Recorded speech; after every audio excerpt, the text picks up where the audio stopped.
Vidéo sur Thalès, agrandissement et réduction, grand 2, effet d'un agrandissement ou d'une réduction sur les aires et sur les volumes.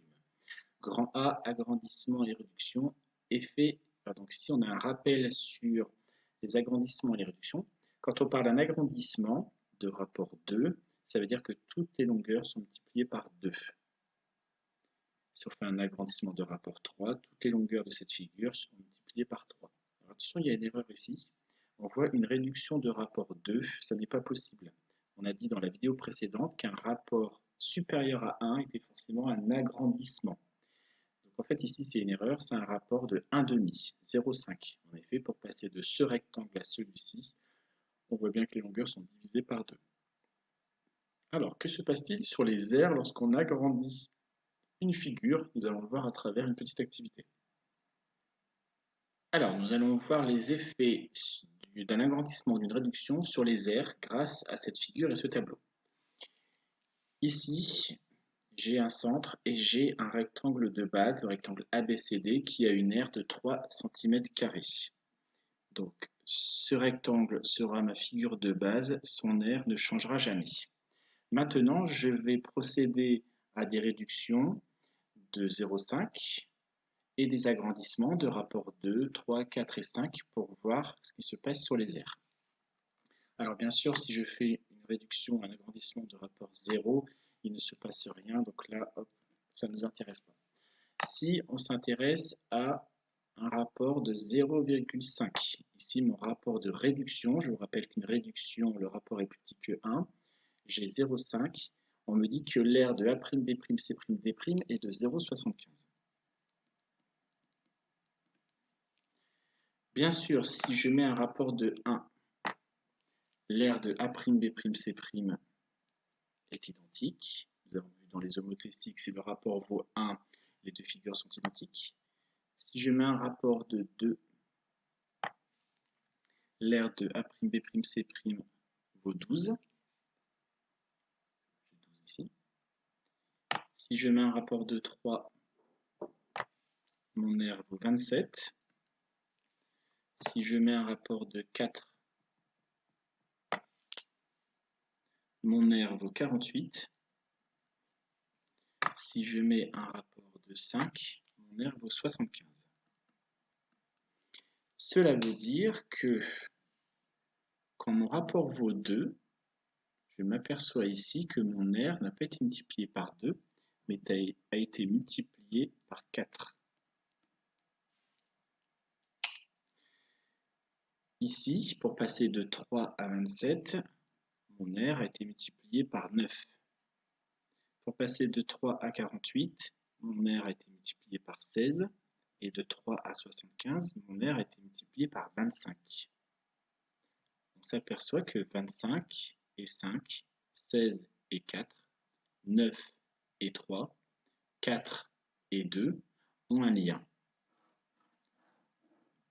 4, c'est 2 au carré. 9, c'est 3 au carré. 16, c'est 4 au carré.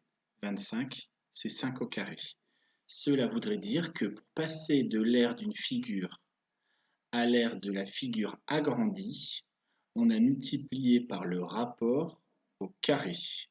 3 au carré, 4 au carré, 5 au carré.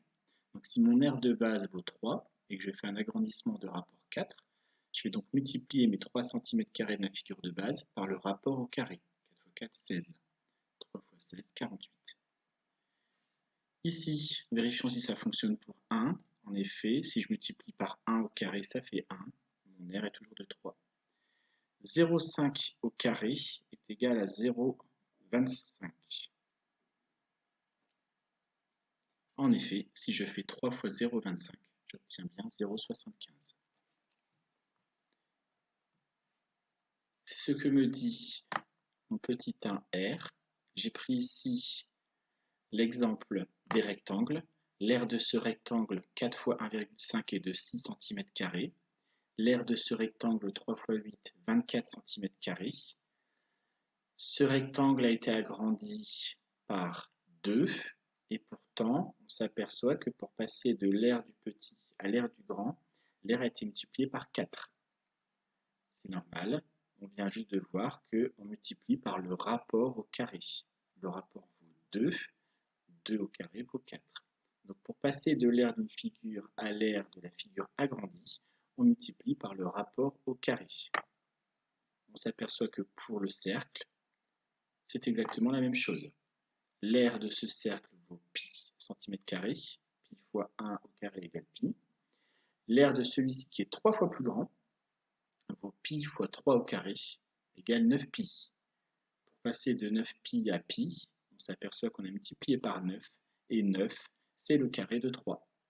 Donc, pour passer de l'aire de ce cercle à l'aire de ce cercle, plutôt du disque, on a multiplié par le rapport 3 au carré. Remarque, dans un agrandissement de rapport K, les aires sont multipliées par le rapport au carré. Intéressons-nous maintenant au volume. Alors ici, j'ai un pavé, un parallélépipède rectangle de volume 2. Je vais retenir que le volume de départ, c'est toujours 2.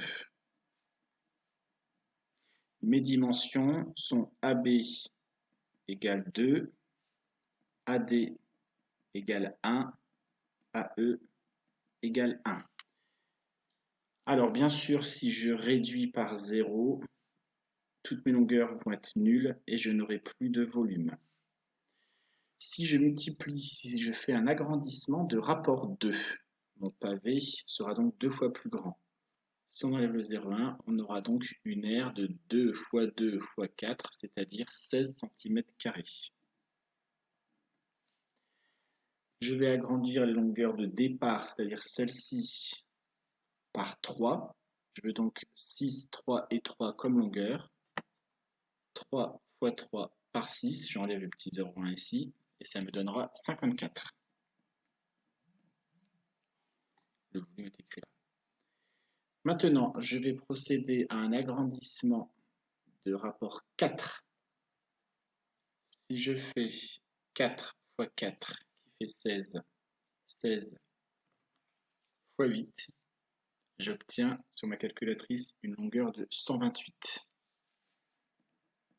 Alors ici, malheureusement, c'est parce que je n'arrive pas à être précis, je n'obtiens pas la bonne longueur.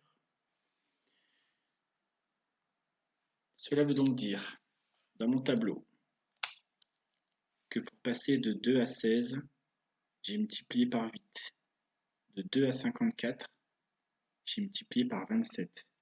De 2 à 128, j'ai multiplié par 64 mes longueurs.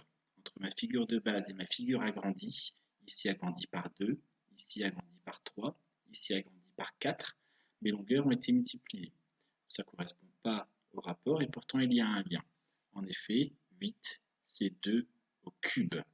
2 fois 2 fois 2. 27, c'est 3 au cube. 3 fois 3 fois 3.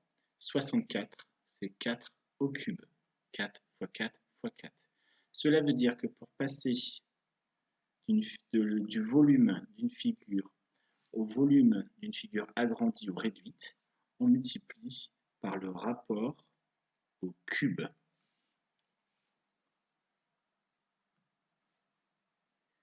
C'est ce qu'on va voir dans le cours. Si je m'intéresse au volume de ce pavé, 3 fois 4 fois 2 me donne 24 cm3. L'aire de ce pavé agrandi, 6 fois 8 fois 4 égale 192 cm3. Pour passer de 24 à 192, on multiplie par 8. Je vous rappelle que le rapport d'agrandissement était de 2. 8, c'est 2 au cube. Cela veut dire que dans un agrandissement de rapport K, les volumes sont multipliés par le rapport au cube. Pour conclure cette partie, lorsqu'on fait un agrandissement ou une réduction de rapport K, les longueurs sont toutes multipliées par ce rapport K. Les aires, pour passer de l'une à l'autre, sont multipliées par K au carré, et les volumes sont multipliés par K au cube.